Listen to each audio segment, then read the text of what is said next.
Ézéchiel, chapitre 31. La 11e année, le premier jour du 3e mois, la parole de l'Éternel me fut adressée en ces mots. Fils de l'homme, dis à Pharaon, roi d'Égypte, et à sa multitude, à qui ressembles-tu dans ta grandeur? Voici, la Syrie était un cèdre du Liban. Ses branches étaient belles, son feuillage était touffu, sa tige élevée, et sa cime s'élançait au milieu d'épais rameaux. Les eaux l'avaient fait croître, l'abîme l'avait fait pousser en hauteur. Des fleuves coulaient autour du lieu où il était planté, et envoyaient leurs canaux à tous les arbres des champs. C'est pourquoi sa tige s'élevait au-dessus de tous les arbres des champs, ses branches avaient multiplié, ses rameaux s'étendaient, par l'abondance des eaux qu'il avait fait pousser.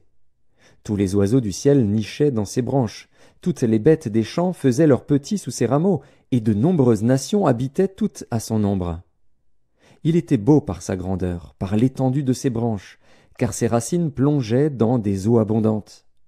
Les cèdres du jardin de Dieu ne le surpassaient point, les cyprès n'égalaient point ses branches, et les platanes n'étaient point comme ses rameaux. Aucun arbre du jardin de Dieu ne lui était comparable en beauté. Je l'avais embelli par la multitude de ses branches, et tous les arbres d'Éden, dans le jardin de Dieu, lui portaient envie. C'est pourquoi ainsi parle le Seigneur, l'Éternel. Parce qu'il avait une tige élevée, parce qu'il lançait sa cime au milieu d'épais rameaux, et que son cœur était fier de sa hauteur, je l'ai livré entre les mains du héros des nations, qui le traitera selon sa méchanceté.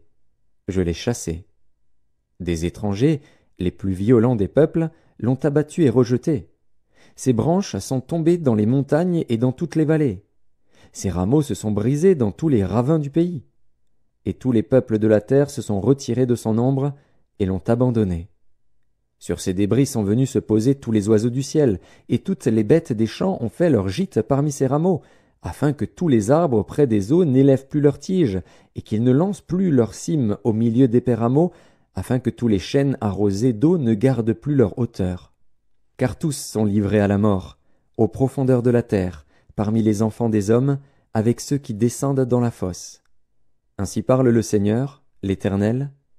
Le jour où il est descendu dans le séjour des morts, j'ai répandu le deuil, j'ai couvert l'abîme à cause de lui, et j'en ai retenu les fleuves. Les grandes eaux ont été arrêtées.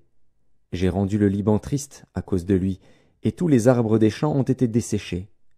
Par le bruit de sa chute, j'ai fait trembler les nations, quand je l'ai précipité dans le séjour des morts, avec ceux qui descendent dans la fosse.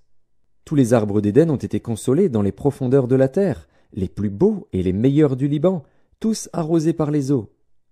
Eux aussi sont descendus avec lui dans le séjour des morts, vers ceux qui ont péri par l'épée.